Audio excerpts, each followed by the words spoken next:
Okay, tuntum video chuanin hei unboxing ta pawh ti mai lang an cha tho aron thlenga online thoin hei hi aming chu JBL Flip Essential 2 JBL Flip Essential 2 ni hei warranty scan na tur ta ko lo oma hei ni ta hei alem akan huang deuh hian hei ni ta ni hei chu ka hong to bom hi ka hong chin to ma ro chu hei review tem kanon nei lang hian hi that ve veo na chu a hrui a charging cable hrui ang kha chhoma hemi a speaker bom nen hianin chu ba ka chuan ro a bom hian en kwal chin phop lai MRP phei chu ti dai he ni mai country of origin China India chuan hei bom chu ni ta aming hi JBL Flip Essential 2 tinia Bluetooth connection nia 10 hour play time nei ani Harman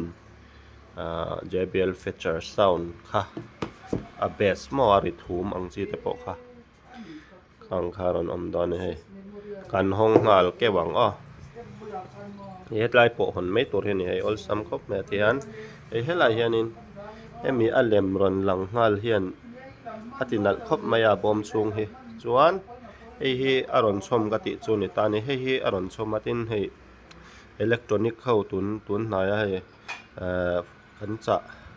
Android phone hi chu ni chong lo ma ro chu iPhone anga te po a charging cable hrui ang hi tiang hi ron choma adapter hi ron tit keng tel ngai lowa bom atang hian ma hi ma se ol sam vela na chu ka phone adapter in kan charge mai zela phone nen khanin aman kop theya ma ro chu a zong in electronic zong hi mil chong lo ma ro chu hemi JBL speaker hi chu phone adapter nen khanin ti mai theni chuanin hei hen en taila hi ani ta a hei kan lek chuak tonga hi ni ta ni hei a sound ta po kan han test kwal to kan han en kwal to thakop me hei ol sam takin helai charge na ne hei kheu kon a charge mai khan ya chuan hei ti rin na te ti zoi na te a pause le play na te khani a khani ta ni ma hei ni deuh mai kha hei JBL Flip 2 Essential 2 Bluetooth speaker chu ni ta ni hei ari po tha a bass te po amaro chu JBL portable app angkha Flip 2 tak hian a theilawa Flip 6 Flip 7 Flip 3 atang khanin Flip 7 thang kha a support a Flip 2 tak hi app portable app kha a man ve theilawa a connect theilawa Play Store app khamo kha pui thak na ni me ani lawa chuanin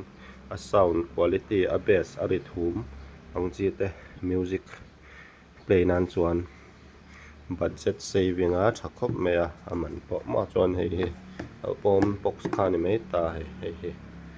ani mai ta ni hei te kan ti lang lenga chuan hei cable chuan ale kha neu ale kha chiar chi kha chhoma kha chu a sanin ka dama ti jong kha